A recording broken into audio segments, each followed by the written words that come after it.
Go. Hi, listeners. This is From Ideology to Unity, and I'm here with Simon from the podcast Beyond Perception. Hi, Simon. Hi, Nick. It's a true pleasure to be here. Yeah, it's a pleasure to have you here. So, what's your background and how did you end up setting up your podcast? Yeah, that's quite a bit of a story. I have been working 14 years in investment banking. That's also my educational background. I studied finance. I picked a job which was just about making money, and that's what I was focused on for quite a bit. But there was always the sense of unfulfillment and really not enjoying what I was doing, and took me a few years to pull the trigger and find the courage to resign from this environment. And that's what I did last year. But then also it was clear that this didn't make sense and that this wasn't fulfilling. But then also it was not really clear what could be an alternative. And I just resigned without really having another plan. I started a company last year with a friend, which was still in the finance area, which was another vehicle to provide a bit of certainty and stability. But then also I really started digging into more really what is life, what's reality, who are we, and that became more and more my focus. And since this year, I started training other people in waking up to who they are.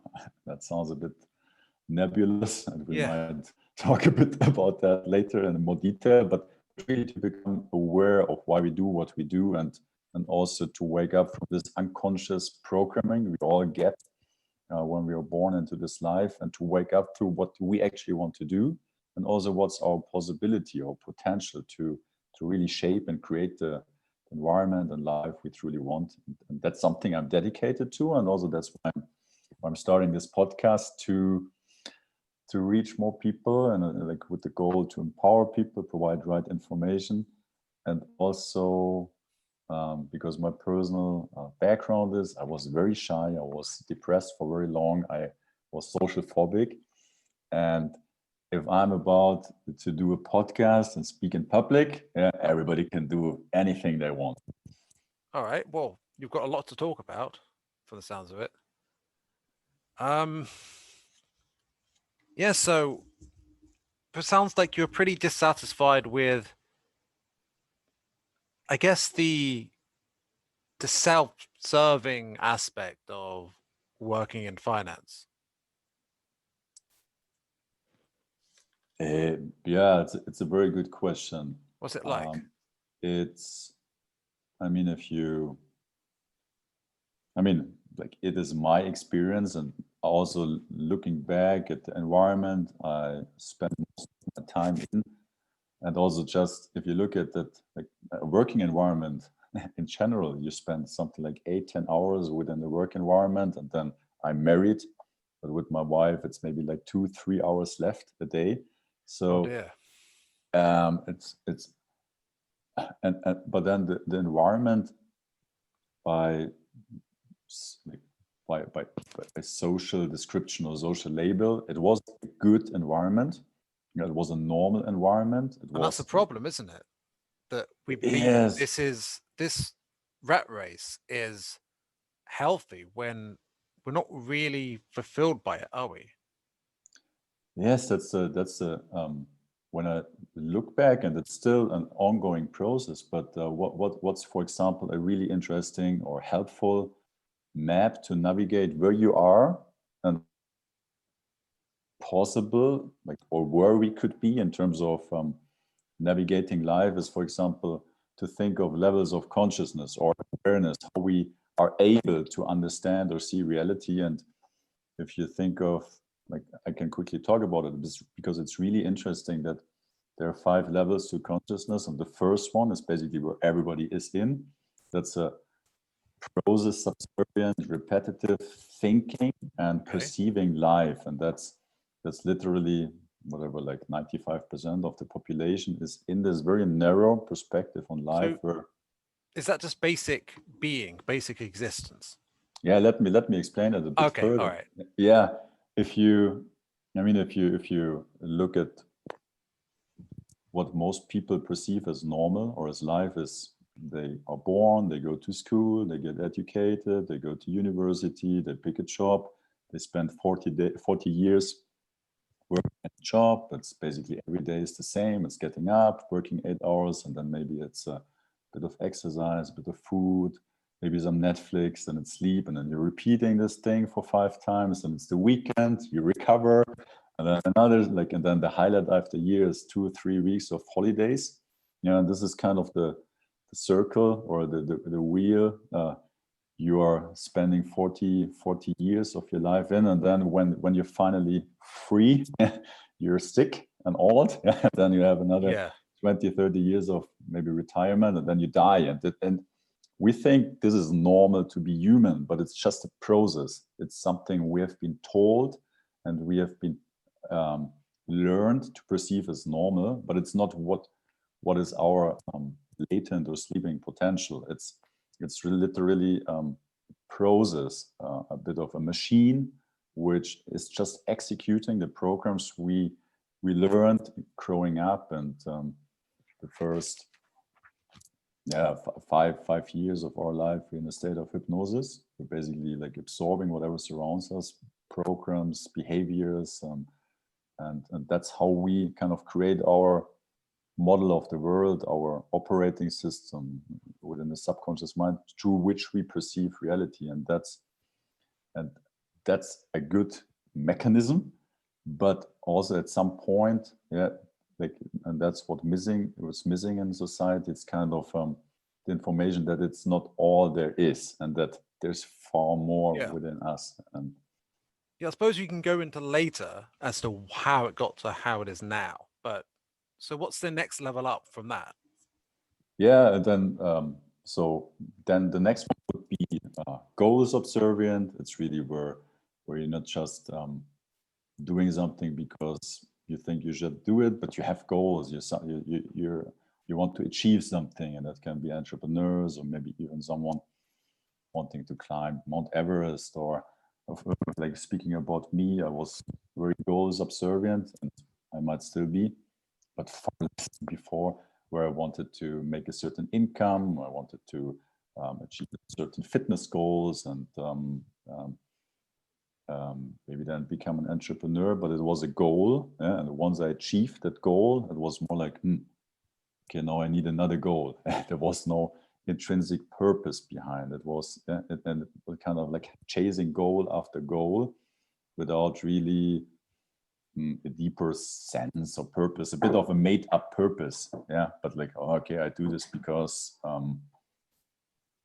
it might make the world better, but not really from like an intrinsic motivation of, because that's what I'm here to do, and that's my, like, literally my purpose in this life. And that's if you could say this is the second level of awareness or consciousness. And if I go on, the third one is really start questioning everything and kind of searching for answers, and also looking at our society and why. Like, if you look at it, really most people, if they were honest, and not everybody is honest, because that's also part of the problem, to have this distorted view on reality, is most people are not satisfied. Most people are stressed, worried, focused on surviving, being exposed to negative news all the time. So it's really a very, I think there's some statistics that something like 70-80% of employees are not really satisfied in their work. So like, if you look at the whole, like whole population, it's not really it doesn't really look nice. And that's really, but when you start asking questions, like, why is everybody doing the same? Why is nobody happy? Like who am I? What's the whole point of this? Is it just a process, a program, this life, or is there more to it? It's really when you start looking into the bigger questions of life, maybe opening up your mind and really questioning what you have been doing before. That's That's what you could name or describe as third level of awareness. So I have a question. So what is it? What level of would it be where someone's basically in a nihilistic uh, existence, where suppose they're just chasing distractions and unemployed? Like, what would that be level one, or would that not even be there? That's a good question. So what would you like? How would you describe nihilistic? What's your definition of that? Well, the idea is that there's no meaning or purpose to life, but it's also a way. It could be that someone believes that there's no meaning or purpose to life, but alternatively, it could be a description of someone living a life, acting in a way that has no direction to it, and is simply just. Well, just imagine, for example, someone who just plays computer games all day and Mhm. lives in a basement, and that's a stereotype. There are plenty of them, but that that sort of life, what would that be? For me, that sounds very much for a very narrow, limited view on reality. I think I would suggest probably the first level of consciousness, but then also here the important thing is these levels they are not existing. No, it's just An a abstraction. map. Yeah, it's not a territory. It's a bit of food for the left brain intellect to kind of like get an understanding of there might be more, but that's also part of this problem from my perspective is that we, like, it's a generalization as a society, we are indoctrinated, you could say, educated in a way to look at reality from a left brain dominant point of view, Oh very yeah. intellectually.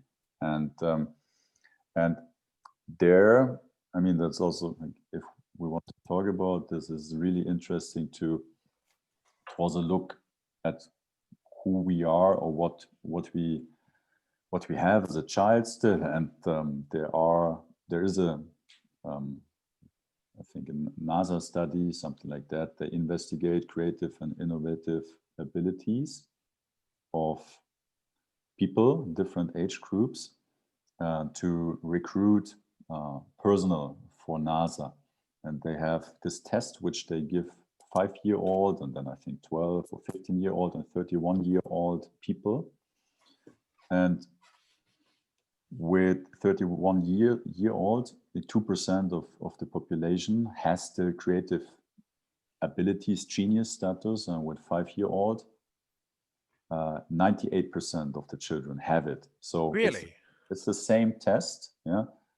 And so you could say that we all like are very creative. We all have amazing abilities, innovation, Yeah. but we lose it over the years. And then you can also relate this to what we exposed to, the conditioning we're going through. We go to the school where it's more about receiving information. It's like you have to memorize something and repeat it. You have an authority That's figure which training. has, Yeah.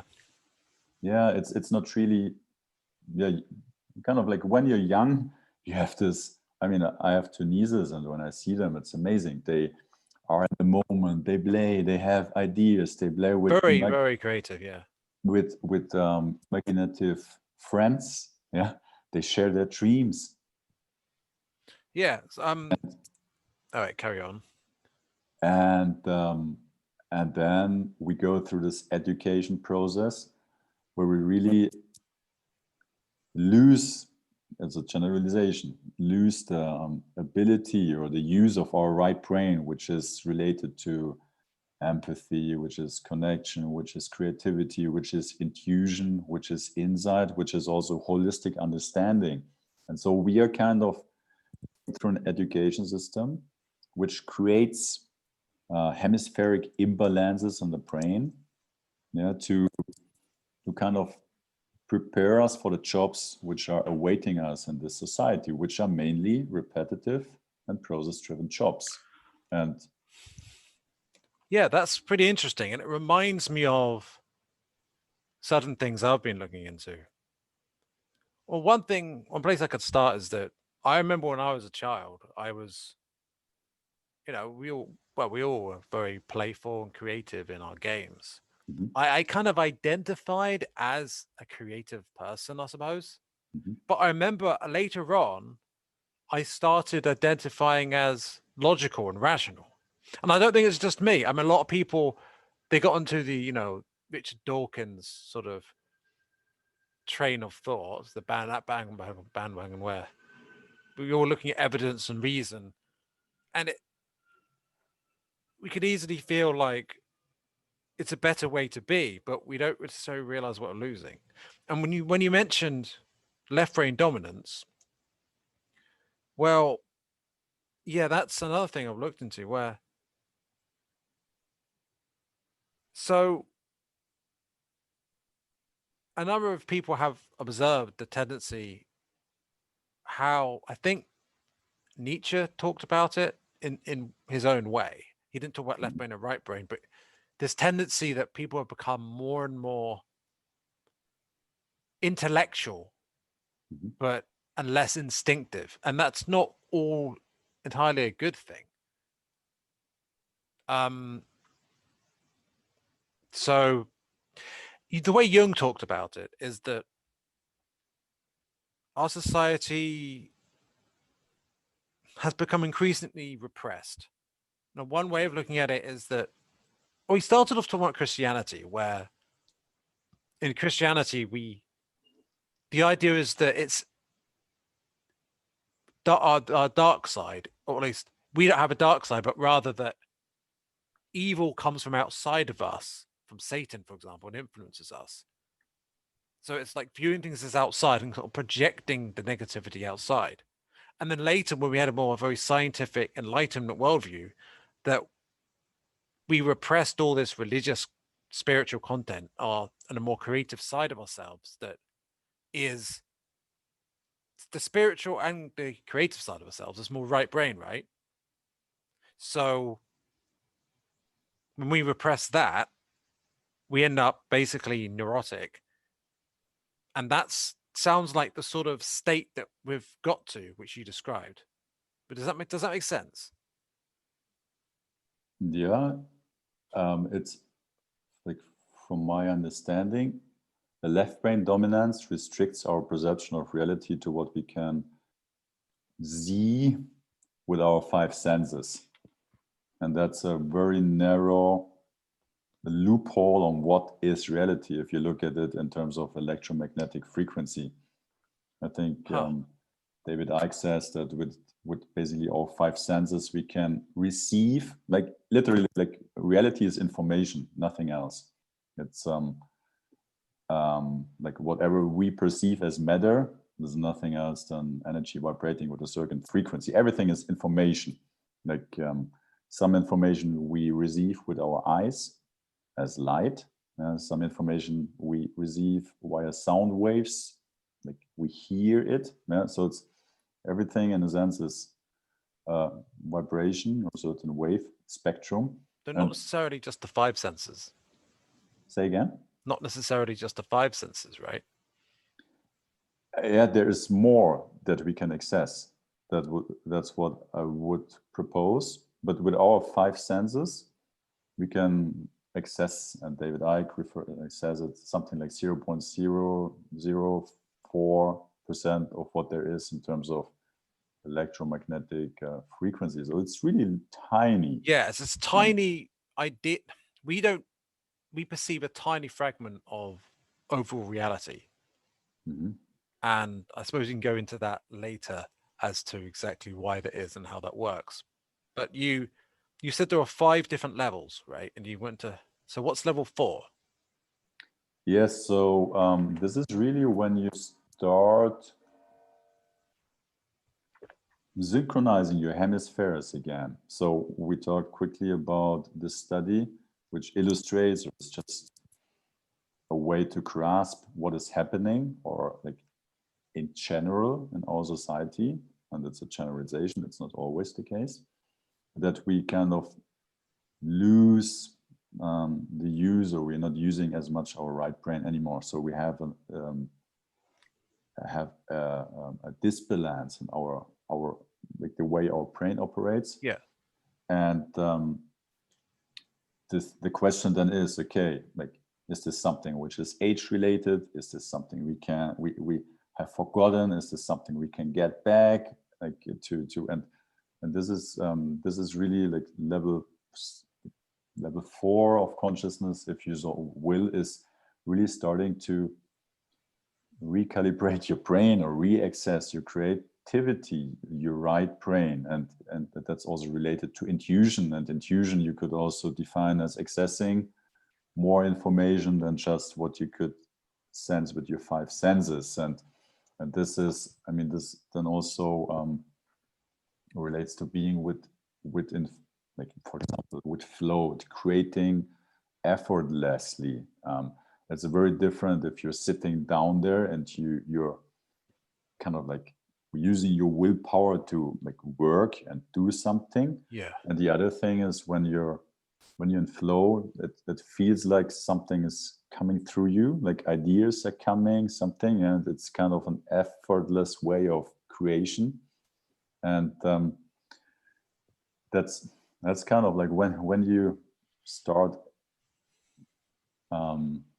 using your brain also again in the way it's intended, or like it is possible to use. And also if you look back, level 1, 2 of consciousness, you could also relate to not using your full brain capacity, and also being rather reactive towards life. Like something comes and you react to it. You're a bit of a passenger to the circumstances, a bit of maybe victim. And when you start kind of re-accessing or accessing both brain hemispheres, it also starts, you start to come up with solutions more easy, and also say synchronicities or things start like to become more noticeable, that there are things which are just beyond maybe common logic or what you've been told. And I've started noticing synchronicity as well. It's a sign, I guess, that for example, Mark Pasio also explains this very nicely about how, depending on where you are, left brain dominant, or there are also examples of right brain dominant, like your perception of reality is kind of distorted. And just when you start synchronizing it, and we can also talk about how you can synchronize it, because just because you hear it, oh, okay, it doesn't mean that it's that you then synchronize. So like left brain dominance, it's also this perceived randomness of everything. Yeah, there's no bigger picture. There's like I can do, like I do what makes sense to me, but there's no larger mechanism. It's all random. There's no right or wrong. And that's a bit of the negative consequences from right brain dominance. The right brain in general is of course something very useful. It's intellect. And it's also interesting to think about what intelligence actually means. It's we in our society, we relate it to intellect.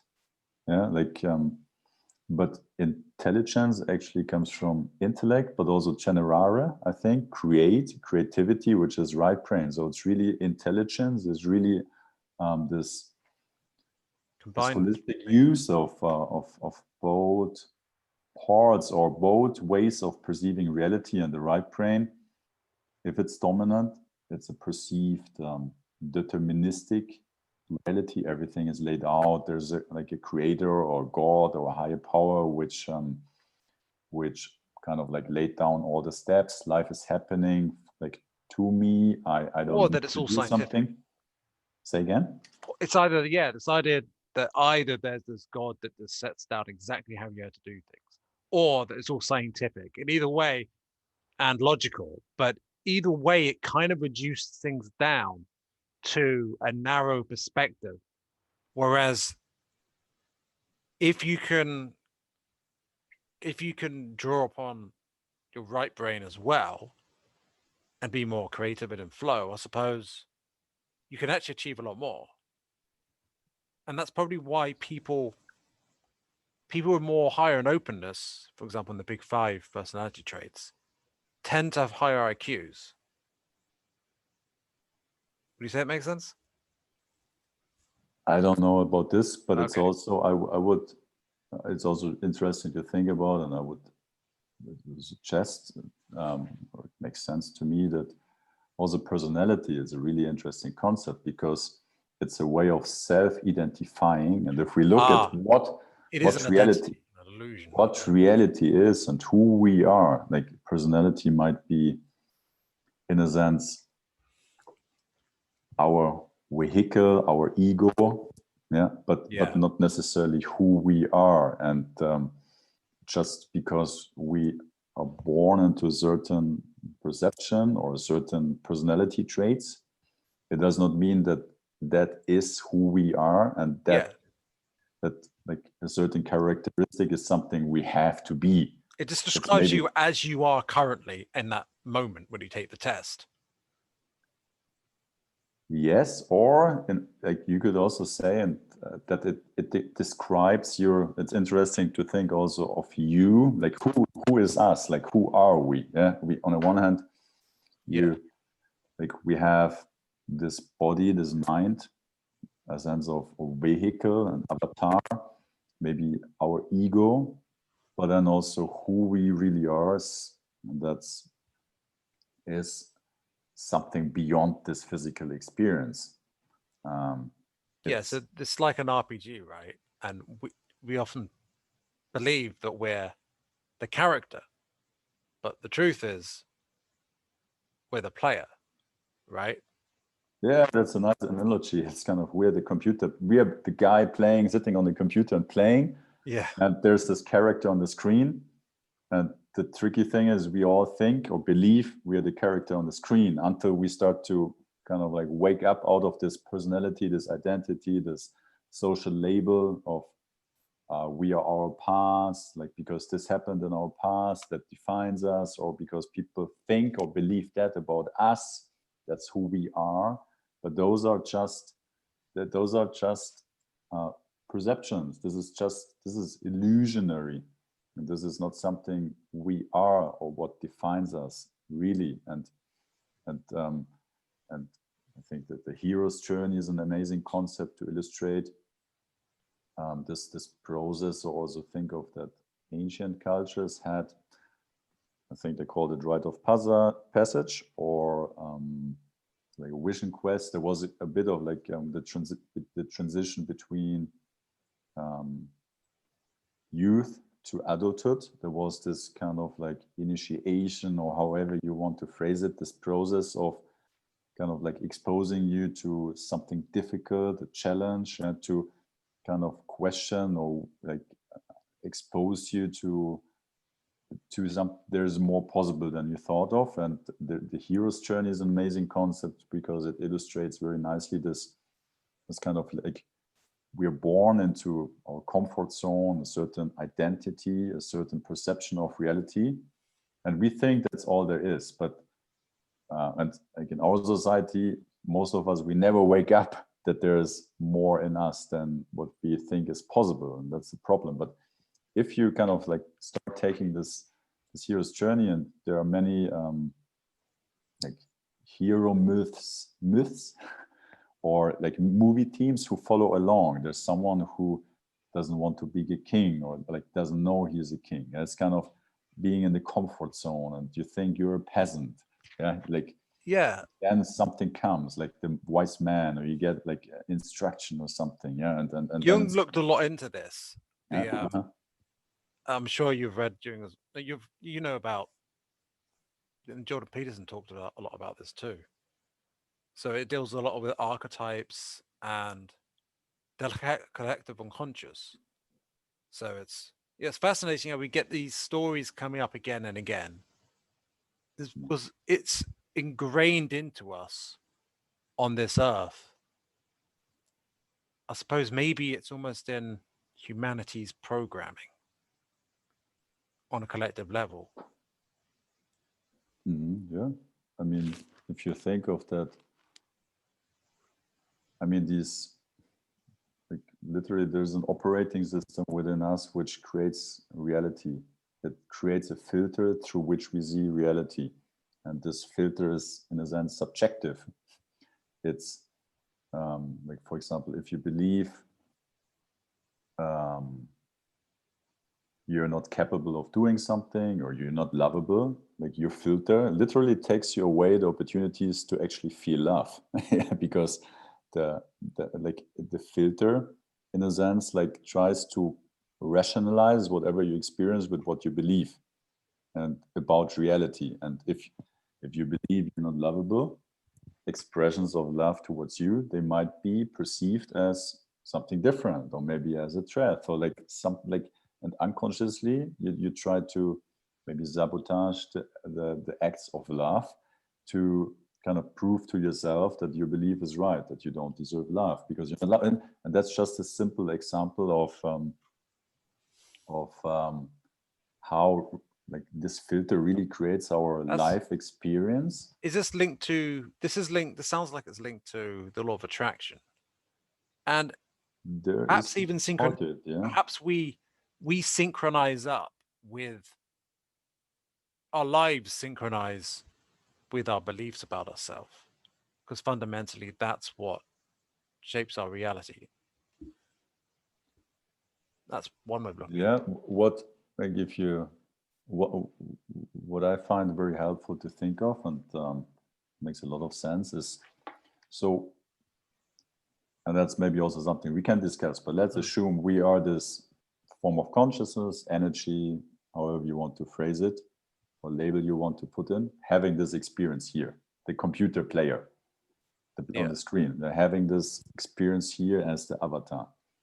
And so you're getting born into this body, and you're going through a process called individuation, which creates your individual experience. And if you to like, so that you start identifying yourself as you, separated from everything else. And that's the first couple of years you start to validate yourself with your mother and then with your father. And because your parents don't see you for what you really are, like the player on the screen, but they perceive you as the avatar. So they never give you the validation you for what you really are, but only for what they see you are, and that Yeah. creates pain, tension. You like, and that's something you're starting to rationalize or explain with creating limiting beliefs about yourself. So does it make sense? So like for Yeah. example, the mother doesn't give you the attention you want, and so you start making an assumption. For example, I'm not good enough. Yeah, to kind of explain that your mother didn't give you the validation you hope for, and I mean, it's a normal process. It's literally creating our sense of individuality, and there's nothing in a sense bad about it. And it just it creates this egoic vehicle of So it might, yeah, but it might depend on, it might be affected by how parenting is done though. There might be ways of parenting that don't have that same extent of issues. I would Maybe we'll say, see more of that as things come along.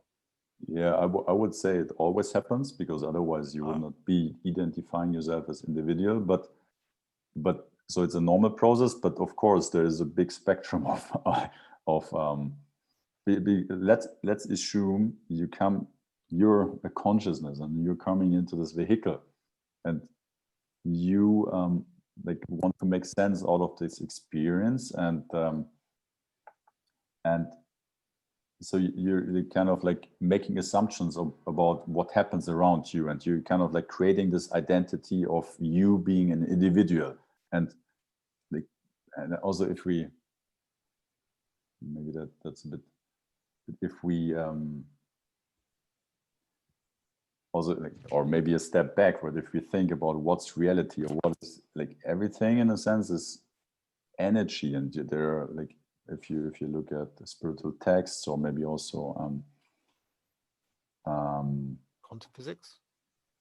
yeah, like Yes, or also there's a lot of references of, for example, psychotherapists doing hypnosis where people report past life experiences. There's a lot of which you can cross reference with, like, actually kind of proof that they received information with this, like, past life regressions they otherwise couldn't have had. And so it's really interesting topic. And if you just are open to consider that, and that also that our experience might be holographic, that, like, we actually don't exist, in the sense we perceive it, but it's rather this this perception of reality, which is our reality, and that everything is in a sense energy, and I'm telling this to make it hopefully a bit more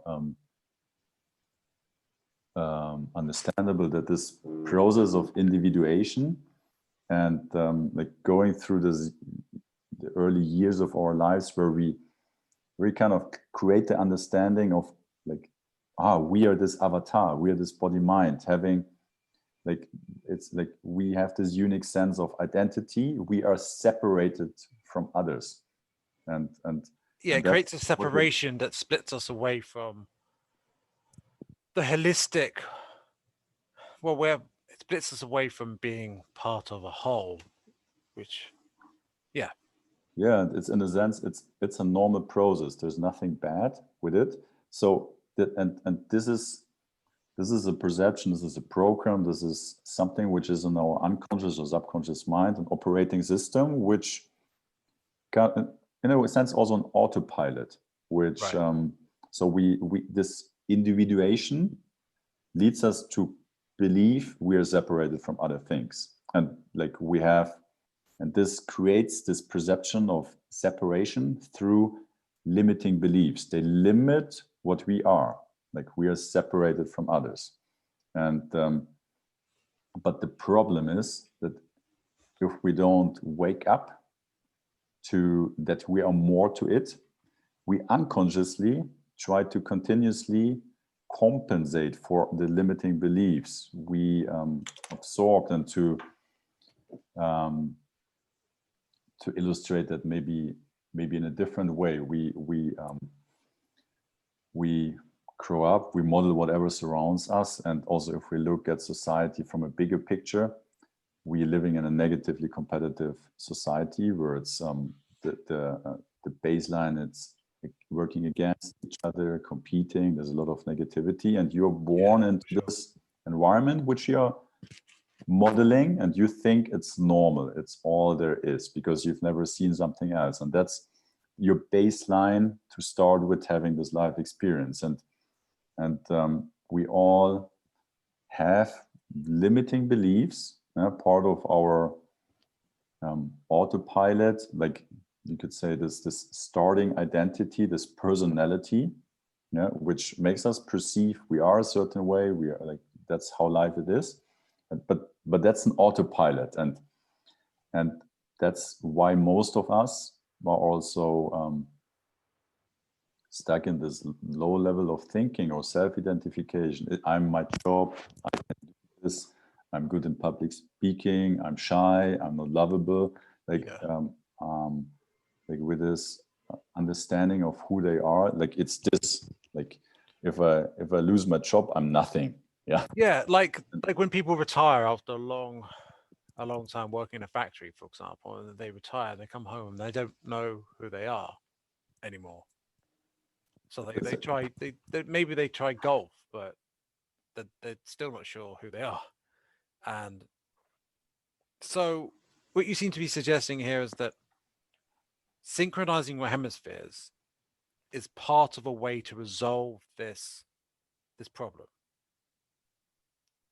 Yes, absolutely. It's really waking up from this autopilot, and a process or way to get to, like, possible way. I'm not saying the only one, but it's really starting to question why you think a certain way, and like, where did I get this belief? Why am I thinking this? Where does it come from? Where have I learned this before? And it's a bit of questioning your perception of reality, and also I mean, you also know this the process called trivium, which is really learn how to find truth and also to break out of this subjective perception to to become more objective in your awareness and also to start, like, if we look into what the trivium process actually is and how we can relate to it, because it like basically lines out everything. It's the first step is we need to have the right information or Whose more. concept is this then? I Trivium. think this trivium, it was taught in, it was part of the educational process in ancient Greece and Rome. Hermeneutics, right? And say again? Is it the education, the hermeneutic education of the Egyptians and the Greeks? I don't know if it was part of Hermetic traditions, but I like from the bit I know, it was part of the general education in schools in ancient And Rome and right. ancient So, how do you Greece. And describe it? There's three foundations which are taught. yeah, so it's really it's a process to learn to find truth, yeah, to wake up to truth and to and to become objective. And if you look also what happens, or like if you left brain dominance is randomness, right brain dominance is determination or deterministic worldview. And if you become more synchronized, you start recognizing that there's a deterministic part in reality, which are, however you want to name it, natural law or like mechanisms reality operates with. Doesn't matter if you believe in them or not, they just are. One of them is a cause and effect, that if you do something, it will have an effect. and the other part is more this random aspect, which you could relate to free will, that no matter where you are, like in the situation you are right now, or me I have the choice about what I want to do, like the free choice. And but then of course the choices I did in the past, they might still have consequences to my life right now. And so That's there's true. this kind Yeah. of two parts of reality. And if you look at this trivium process, and it's very funny because I heard the story, my pastor told it, from Julius Caesar's diaries. He was reporting about a situation, I think, in France when they went for conquest, that he spotted one of his generals explaining this method to a slave. And Right. when he like saw that, like he took this channel and like what the fuck are you doing? Like, if you do this ever again, I will throw you out and you will die.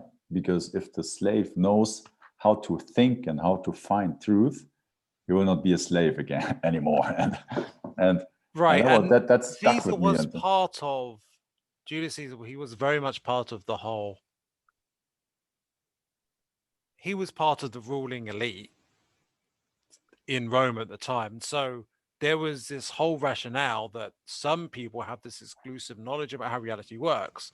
The rest of them don't, because power comes from that knowledge, right? yeah, absolutely. And And also this if is what's going on with our world at the moment, right?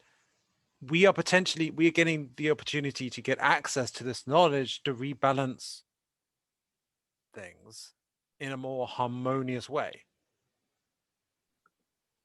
very completely. And I mean, myself, my own, in a sense, journey to come where I am right now, I really have spent quite a bit of money in terms of personal development, courses, coaching, and now in hindsight, I mean, it brought me to where I am. But in hindsight, it's also, if you know for what you're looking, yeah, if you have, if you have the right information, like you don't need to spend a lot of money. That's the funny thing, yeah, because the only thing is that the right information or helpful information is not so obvious to find. And if you look at what this truth discovery process like is, it is very straightforward. It is a process in like to learn how to think. It is not telling you what to think. And if you look at our education system right now, it's more about what to think, an authority figure telling you you should believe this. This is the truth. Yeah, this is how it is, and you don't question me. It's not about critical questions. It's like I tell you, this is what you learn. Repeat. If you don't succeed in that, you are a failure. And that's a bit of like Right. our current So and this process. I mean, it's very simple. It's a 3-step process. It's the first one is you need information, yeah, okay. or input or knowledge, or they called it grammar. It's really the information you're exposed to and the information you're taking into, and then like if you have, let's call it the wrong information, you end up with disempowering beliefs in a sense, like a victim of your circumstances, unfulfilled potential, but also poor quality of life or suffering, self-identification, and also so it's really important, yeah, to be open, yeah, for different information, because So that you also can calibrate to a more helpful understanding of reality, I suppose. yes, I mean, also if you look at reality again, we are going to school and we get taught a certain narrative, yeah, and we start thinking, oh, okay, that's the truth, yeah, and that's how it is. But then on the other hand, I mean, if you look at history and if you know what's happening, I mean, history has always been changed by those in powers, yeah, Yeah. and for example, the Second World War, if you went to Russia or Soviet Union, you would have a certain narrative about what happened. If you go to UK, it's a little bit different. If you go to US, it's a little bit different. In Germany, we might get told also a little bit different. And I'm not saying to you this is right or this is wrong, but we must also start to question, in a sense, information we have been exposed to, and also not just believe someone blindly, this is how it is, but okay, this is just information, let's explore it, um like ask questions, who is it, what is it about, like where does it come, also what's the motivation behind, like, yeah, kind of like question a little bit, and Yeah. not be dependent on someone telling you this is the truth, but okay, it's information, Yeah. like, So but maybe there's a different perspective too. Let me be open to hear to it, yeah. what's the second stage then of this three-step process? Yeah, the second one is it's about understanding.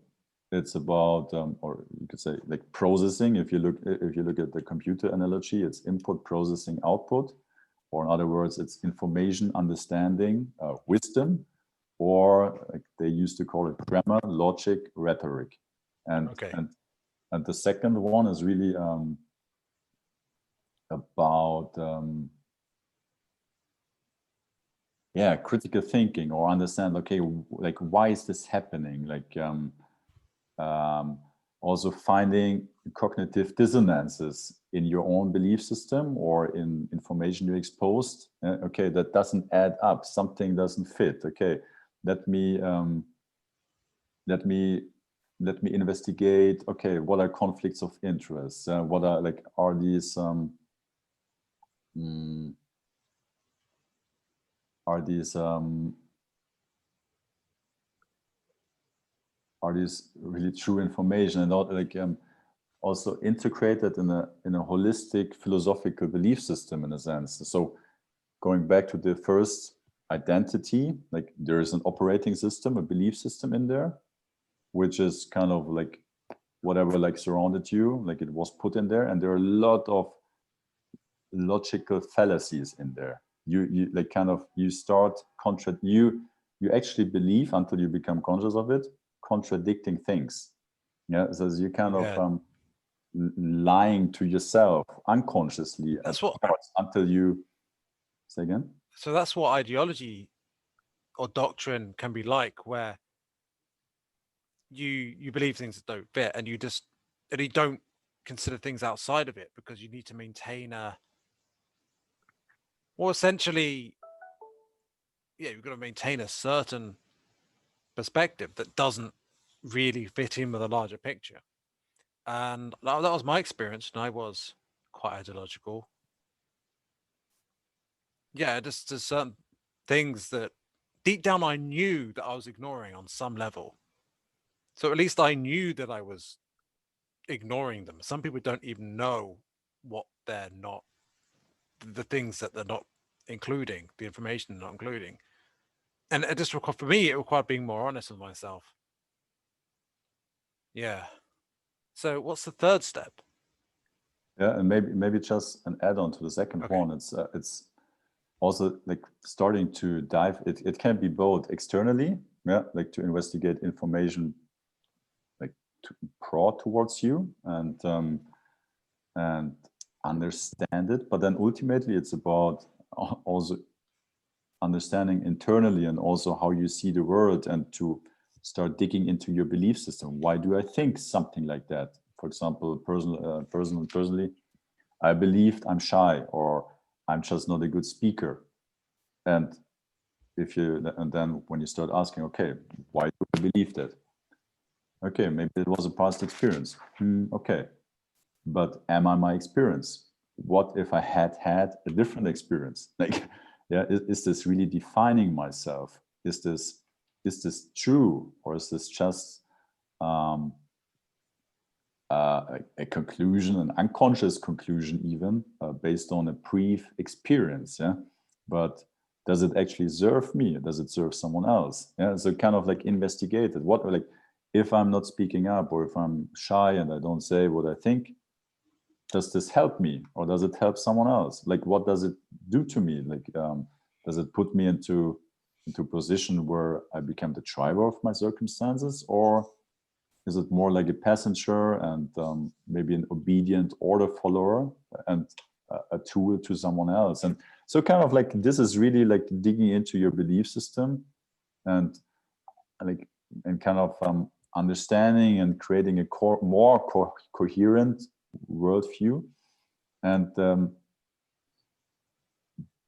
but then also and really critical thinking, like, okay, why does this person say this to me? Like, what is their motivation behind it? And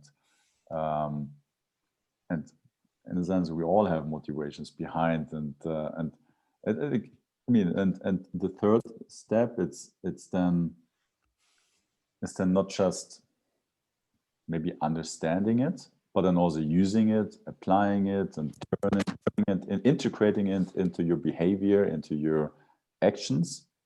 Yeah, and I mean, there are many ways to do so in terms of you can talk about it, you can create, you can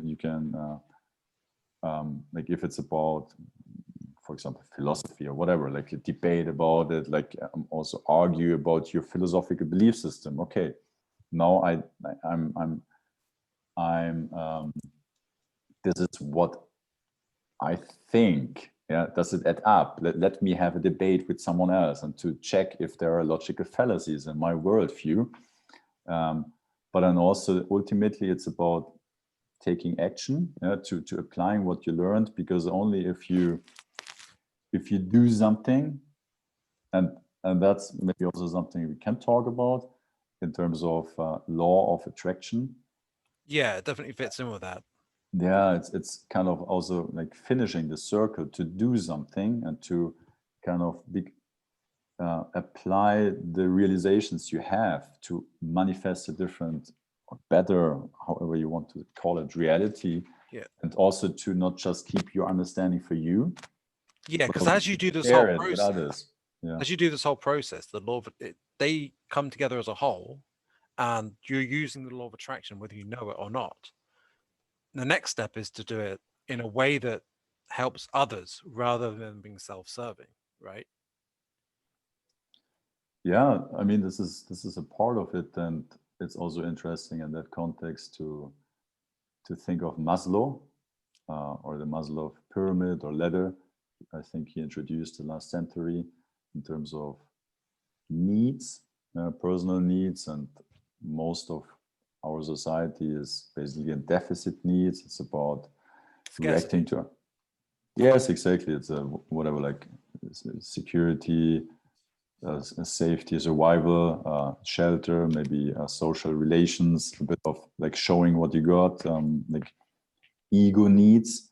But then also, if you continue, it starts moving a little bit from the I focus, or like, okay, what's in it for me, but also into, hey, I'm part of this. Human nature is, I mean, nature, like if you think of nature, nature is not about competition, it's about cooperation.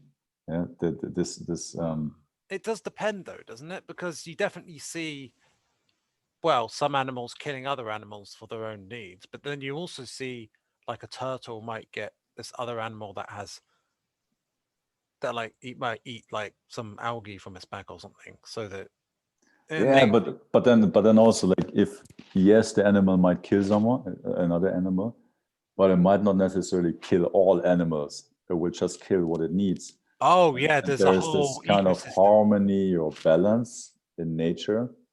And like the lion will not just kill whatever, like 50 antelopes because it can, but it will kill as much as it needs to survive. But then also there's a benefit to the antelopes, because maybe the ill antelope, or like the weakest is kind of like targeted first. So it kind of, I think, if there were no lions, maybe there would be an overpopulation of the antelopes, which would then destroy the whole ecosystem, because they just would like continue eating all the plants. So it's kind of like there's this kind of harmony in nature. And also, if you think of our body, let me think of the numbers again. I think we have something like, I think 50 trillion cells. And if you think of how they actually work together, it's an amazing. And Dr. Bruce Lipton writes and talks about this in an amazing way, which is so incredible and eye-opening. How our body actually is such an amazing, um, like microcosm, or even a macrocosm. Yeah? It's kind of an amazing way of cooperation within us, and in a very harmonic way. And we humans, we have this illusion of the perception that it's me against you, yeah, or Yeah, that it's about competing, having more stuff, and like whatever. Like, I mean, a perfect example, like it's just about having more money on, like, a number on the account, yeah, yeah. And we're and so ungrateful, even for our own bodies. And then we just glug down this Coca-Cola, which or whatever, these soft drinks which aren't good for our gut bacteria. So yeah. yeah. But then on the other hand, you need some money to survive. This is kind of the basic That's needs, yeah, that's and that's the uh, trap, right? but That's They get you in this scarcity mindset. You feel like you have to. And it's understandable as well. I mean, evolutionary makes perfect sense. Yeah, like if we had a nuclear war or some catastrophe or so, I mean, everybody would go back to the basic needs of survival, right? But then, Yeah. like, once you kind of and satisfied your survival needs, and it's also interesting to think of what you actually need in order to fulfill, because I come from the banking environment, and there were people who were in scarcity no matter how much money they made. There's also no money ever would fulfill their need, yeah, of whatever, like showing, or like feeling safe in who they are. So it was like this continuous, like, vicious circle of more money, because they were driven by deficit needs. And on the other hand, you could think Mm. of a monk living on the streets, and kind of having just a little bowl to ask for food. And his definition of, or his sense of fulfillment for deficit needs is very basic. Yeah. So it also, like, I'm just saying, the subjective requirements to fulfill your deficit needs is very, very different, and depends Yeah. also on your level of awareness, possibly. Yeah. Yeah. There might be this poor monk with this bowl, and you might feel sorry for him, and you might feel that he's suffering and he's just so poor, right? And but the thing is, he might be at peace, whereas you might have this. You might be on holiday in India, for example, with this high flying job or whatever, and you might still be in work mode and you might not be able to relax and you might not be at peace. Meanwhile, there's this monk who he doesn't really, on the face value, his life isn't, there's not much going on in it. But the reality is he might be, and maybe energetically speaking, more wealthier, I suppose, or more at peace. Yeah, or just also more awake or more detached from the deficit needs. Or like, I mean, if you also continue this, I think the next step is then also kind of the searching, like referring to the Maslow's ladder. It's about shaping, starting to discover your creativity. This is the fifth stage of development. I think the first one is survival. It's basically food, water, etc. The next one is shelter, like a house. The next one is social relationships, sharing. The fourth one is Maslow's hierarchy, right? yes, exactly. Is showing like, wow, I have a, like I let me whatever, like a bigger car and or like whatever, more money. Show me what I can. A bit of significance, and that those are all very much related to like it's about me. It's like, and also unconsciously fulfilling your deficit needs, like being reacting to environment. And if you go beyond that, there's really then also the part of, I think he calls it searching, where it's asking questions. It reminds a bit on the levels of consciousness, and then also start to discover, like to shape your environment in the sense that you start waking up to what you actually want, because that's the thing. No, like most of us, we run around, okay, I need to achieve something. I'm looking for external validation to prove that I'm worthy, that I'm good enough, that only when I have that, when I have the job, the certificate, the money, then I'm worthy. And so we are kind of in this loop of unconsciously compensating our limiting beliefs for like achieving something, external validation. And but that's just this, you could also like this program of the ego, like one set of information feeding into your subconscious mind, and your subconscious mind creates your reality. And in this shaping process, you start becoming more aware, waking up to your creativity, that you actually have the possibility to create life in a way that is according to you. And if you think also, when you grow up, you model the world. So you get beliefs from the outside, and then you start executing life based on those beliefs. So you're not doing what you decided, but you're doing what someone else decided, the one who gave you the beliefs. And so it might sound a bit funny when you hear it, but it's also interesting to think, where's this thought coming from I have?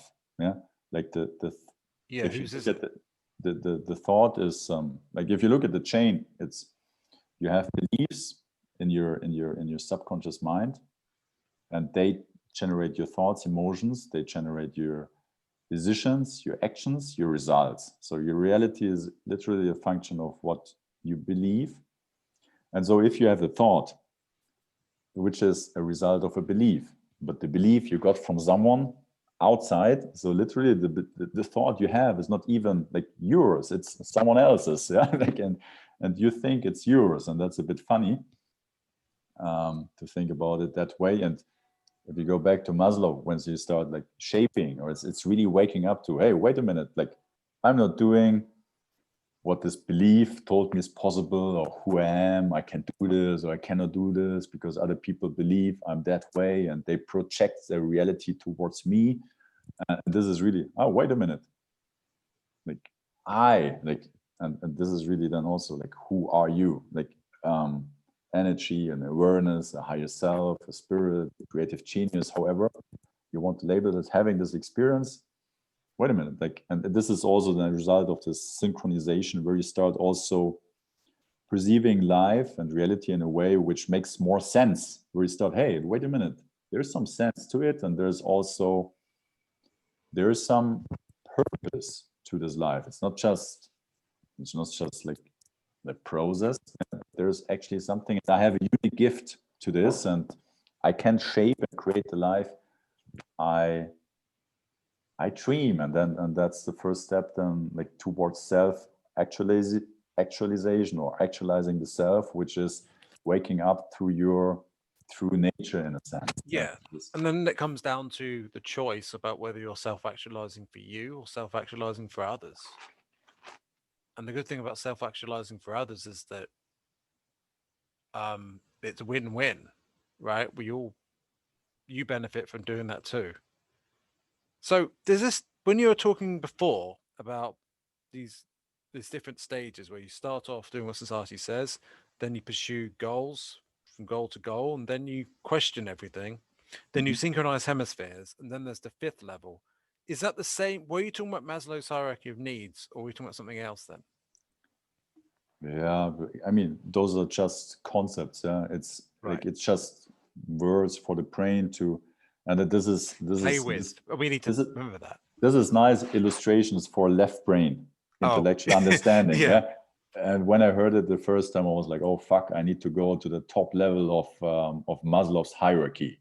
Yeah, it was my if you want, so my goal is subservient thinking. Yeah, but have you And ever I seen need that to achieve picture? this.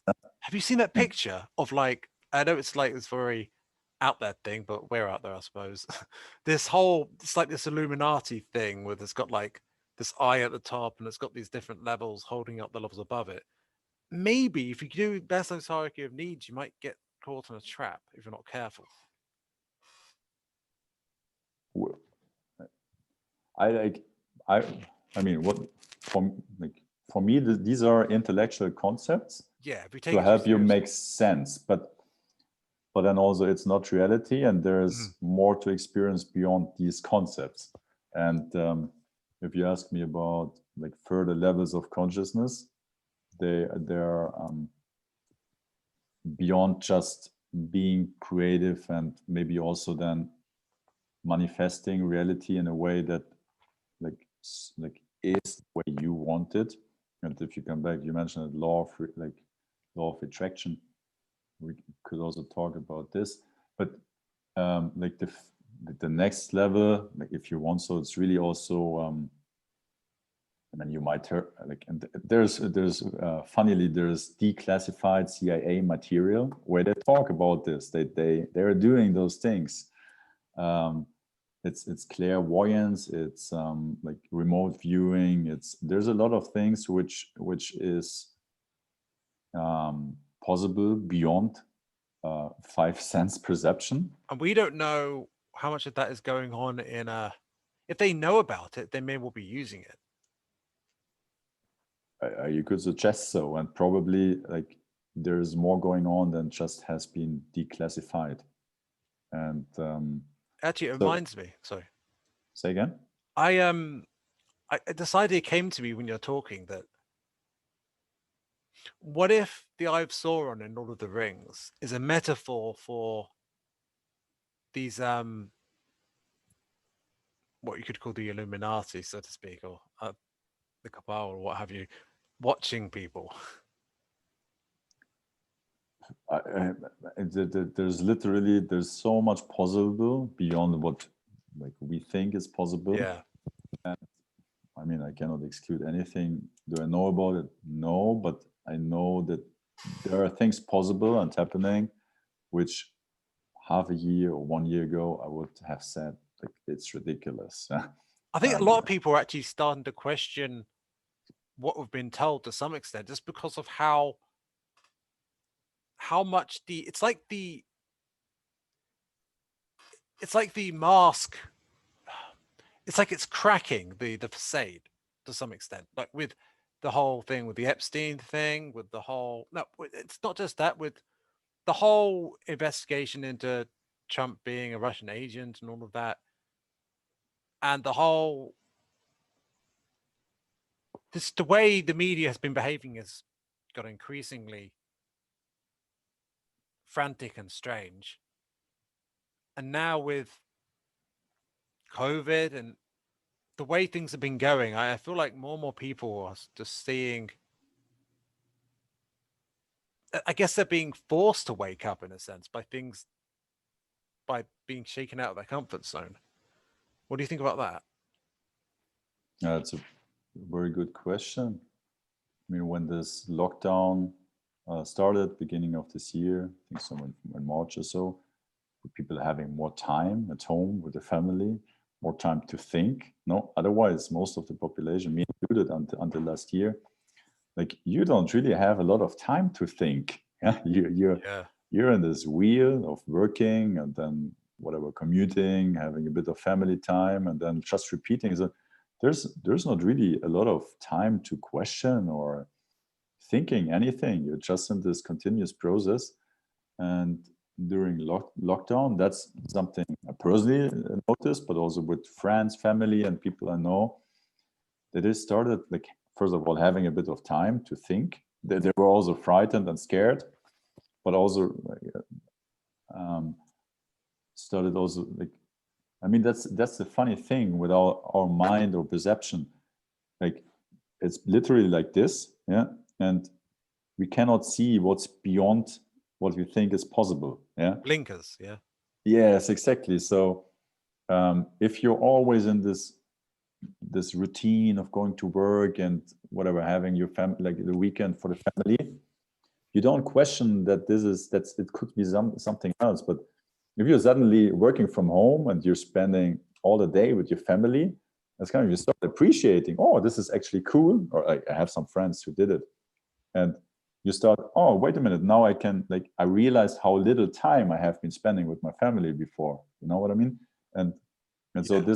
this period, I think partly also, like, maybe makes people a bit aware and question maybe the circumstances. On the other hand, you see also this massive induced panic and fear, which is also, if it just were about ensuring our health, yeah, it would be the complete opposite, because a strong immune system is the best defense against any potential threat. Because Exactly. of illness and fear and stress and panic, it's suppressing our immune system in such a horrible way.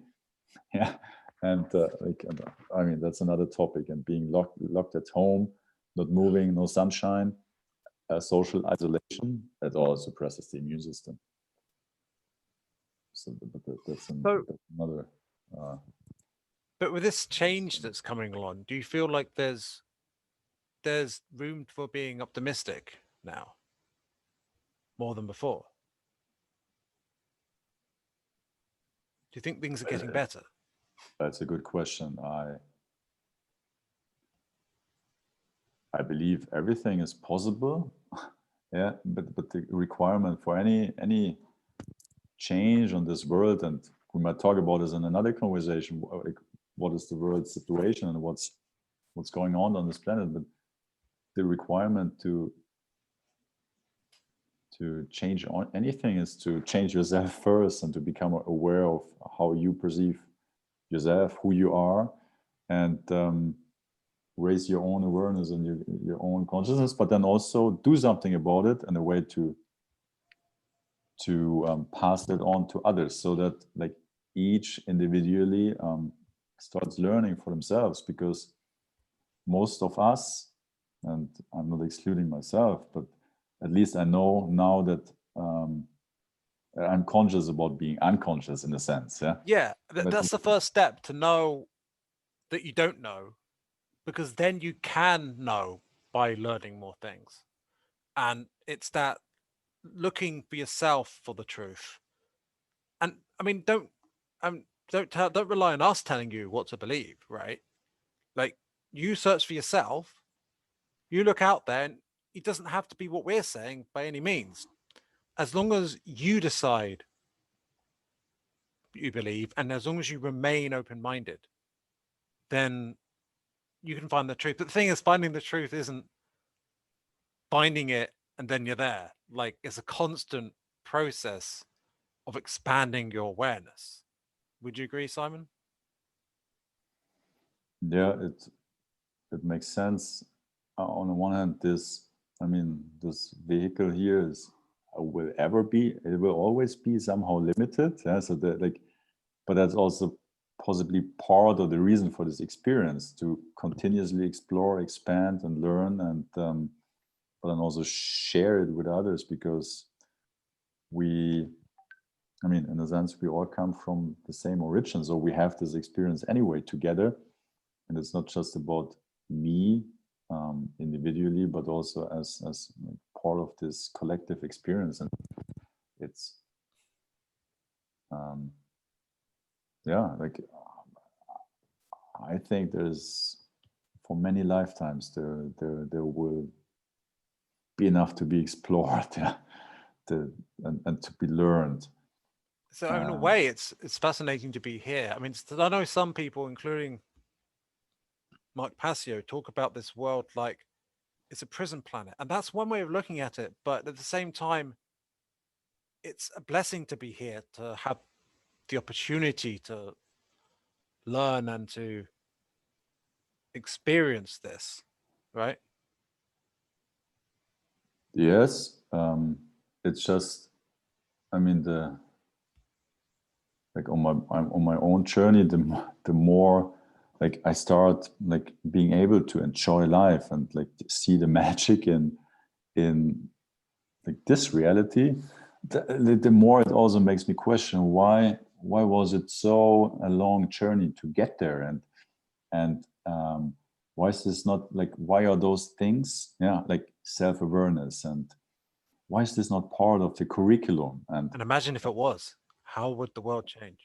yeah, exactly. And I think that's something we have to potentially discuss in another podcast. Like, why is that the case, and what's happening potentially on this planet? Because then it starts making more sense. And also, Mark Pasio saying a prison planet, I would agree completely. Yeah, it doesn't mean that life is bad. Absolutely not.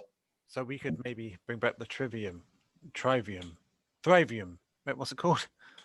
I think the name is Trivium or Trivium. Yeah, Trivium. yeah. Yeah.